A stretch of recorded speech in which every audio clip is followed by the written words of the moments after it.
সুপ্রিয় দর্শক, চলে এসেছি আরেকটি রেসিপি নিয়ে।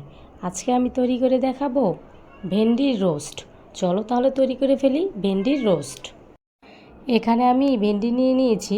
এখন আমি ভেন্ডিগুলো ভালোভাবে ধুয়ে দুমাথা কেটে নেব। ভেন্ডির দু সাইড কেটে নেবার পর দিয়ে দিব 1 চামচ লবণ। এরপরে দিয়ে দিব আমি এলাচ আর দারচিনির গুঁড়ো 1 চা চামচ। এরপরে দিয়ে দিব আমি 1/2 চামচ মরিচের গুঁড়ো। মরিচের গুঁড়োটা দিয়ে দেওয়ার পর দিয়ে দিব 1 ফালি লেবুর রস। লেবুর রসটা দিয়ে দেওয়ার পর দিয়ে দিব 3 থেকে 4 টেবিল চামচ বেসন। বেসনটা দিয়ে আমি খুব ভালোভাবে মেখে কিছুক্ষণের জন্য রেখে দেব। চুলায় একটি প্যান বসিয়ে দিয়েছি। দিয়ে দিব 1/2 কাপ পরিমাণ তেল। তেলটা গরম হয়ে গেলে দিয়ে দিব ভেন্ডিগুলো 2 থেকে 3 মিনিট আমরা ভেজে নেব।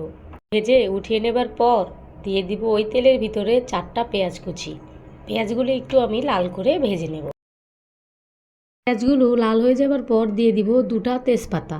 তারপরে দিয়ে দিব আমি 1 চামচ আদা বাটা, রসুন বাটা, জিরা বাটা। এরপরে দিয়ে দিব আমি খুব সামান্য পরিমাণ লবণ দিয়ে মশলাগুলো ভালোভাবে কষিয়ে নেব। সামান্য একটু পানি দিয়ে দিব।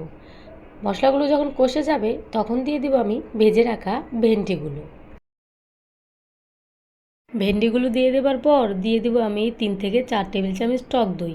টক দইটা দিয়ে দেবার পর দিয়ে দিব 1 চামচ চিনি।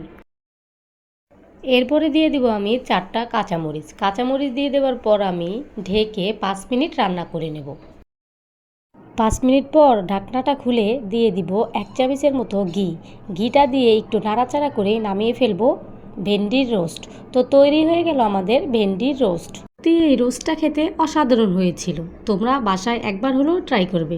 সবাই ভালো এবং সুস্থ থাকবে। আল্লাহ হাফেজ।